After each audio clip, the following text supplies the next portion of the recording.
గా ఉన్నాడు. నేను మీకు ఒక యథార్థం చెప్తున్నాను ఇవాళ. ఒక్కొక్కసారి ఏ దీక్ష లేకుండా అయ్యప్ప స్వామి గుడికి వెళ్ళినటువంటి కొంతమందికి అసలు జీవితంలో అయ్యప్ప దీక్ష తీసుకొని వాళ్ళు కొంతమంది ఆ గుడికి వెడితే 50 సార్లు దీక్ష తీసుకున్న వాళ్ళకన్నా కూడా అద్భుతమైన రీతిలో అయ్యప్పని సేవించుకునే అదృష్టాన్ని ఆయన ఇచ్చిన సందర్భాలు ఎన్నో ఉన్నాయి. దేనివల్ల ఇస్తాడో తెలుసా అండి? వీడి నా దీక్ష పట్టాడని ఇవ్వడం కాదు.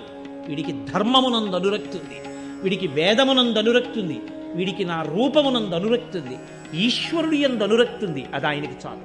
నీవు విష్ణు భక్తుడవైనా అయ్యప్ప భక్తుడవే, శివభక్తుడవైనా అయ్యప్ప భక్తుడవే, శాక్తేయుడవైనా అయ్యప్ప భక్తుడవే. నువ్వు ఏ రూపాన్ని భక్తితో కొలిచి వేదాన్ని నమ్మి జీవించినా నువ్వు అయ్యప్పని చేరుకోగలవు. అది ఆయన గొప్పతనం.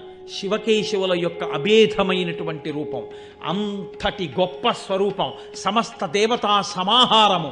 అటువంటి మహాపురుషుణ్ణి